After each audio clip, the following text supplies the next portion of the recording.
Kailash Chandra transcription number 1. 10 second, 5 second, start.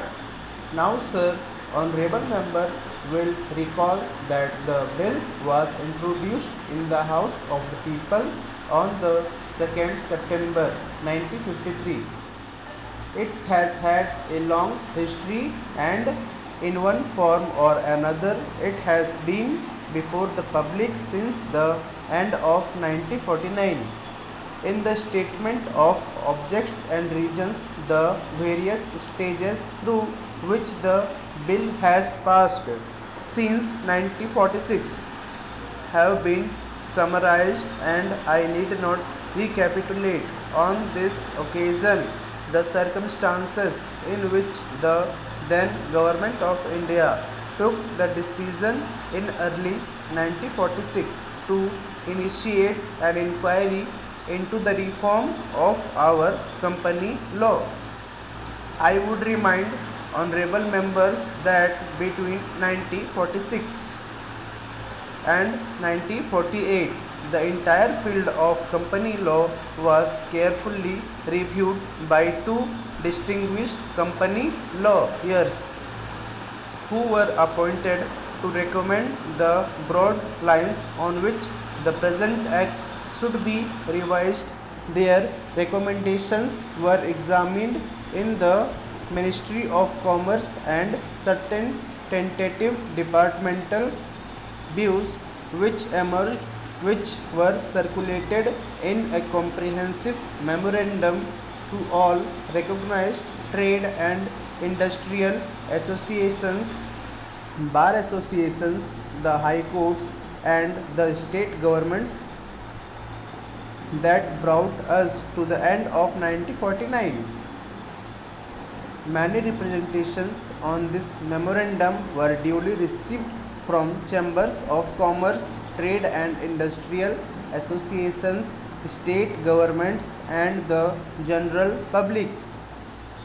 At the end of 1950, the Government of India appointed a committee under the chairmanship of Sri Bhabha to go into the entire question of the revision of the Companies Act, with particular reference to its bearing on the development of trade and industry in this country.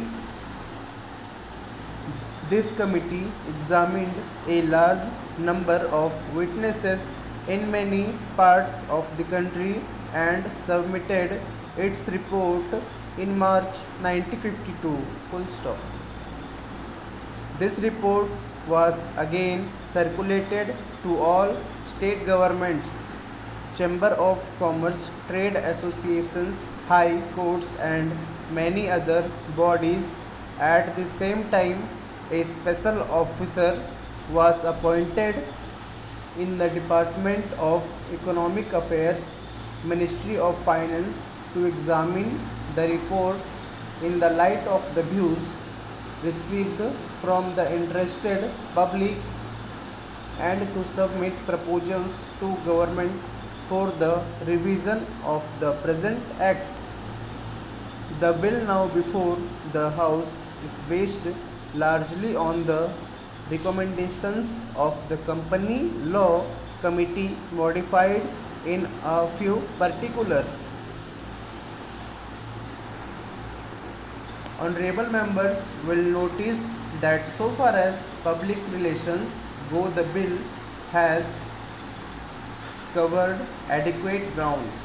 In a measure like the Companies Bill, however, which covers the entire field of the operation of joint stock companies, the limits of consultations and discussion can never be exhausted, and I would like to inform honorable members that although the bill was introduced in Parliament over 7 months ago, our officers have been engaged throughout this period in further studies and informal discussions with the interests concerned, and on occasions I have also participated in such discussions.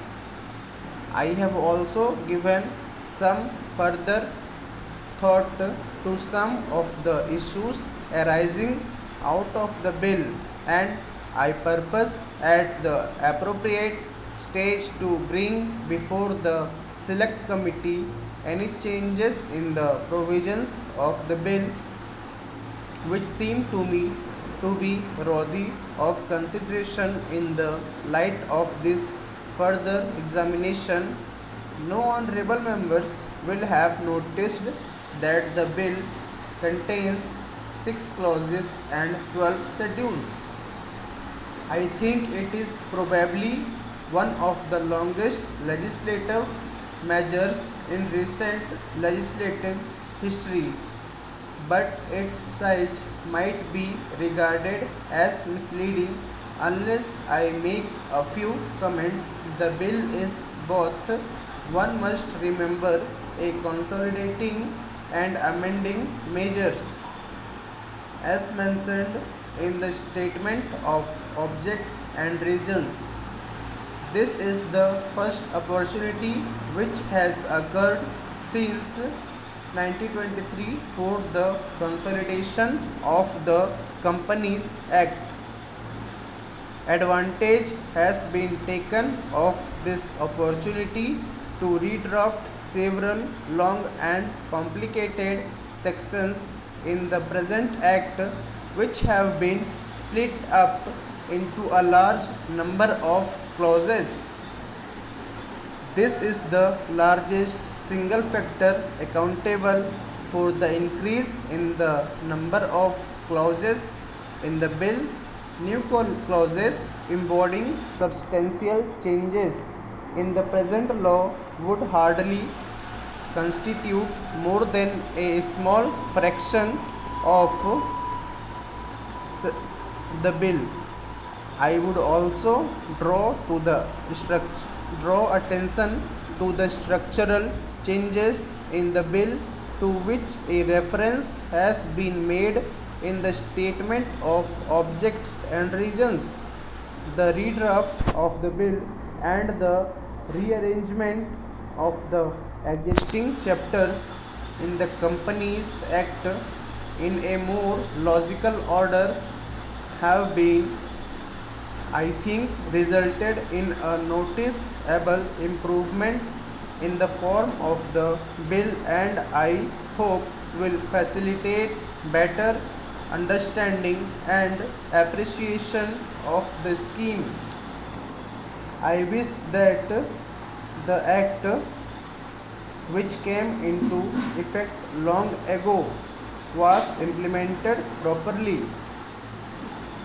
I know that the minister here is very earnest in implementing it, but unfortunately his colleagues at the state level are disappointing him. Unfortunately, no steps have been taken for trimming or toning up the administration at the state levels and at the district levels. They have to be taken immediately. ये था हमारा केसी का transcription number 1। Next video के लिए comment करें, और अगर आपको इससे रिलेटेड कोई भी आउटलाइन चाहिए तो कमेंट ज़रूर करें। थैंक यू, मिलते हैं नेक्स्ट वीडियो में।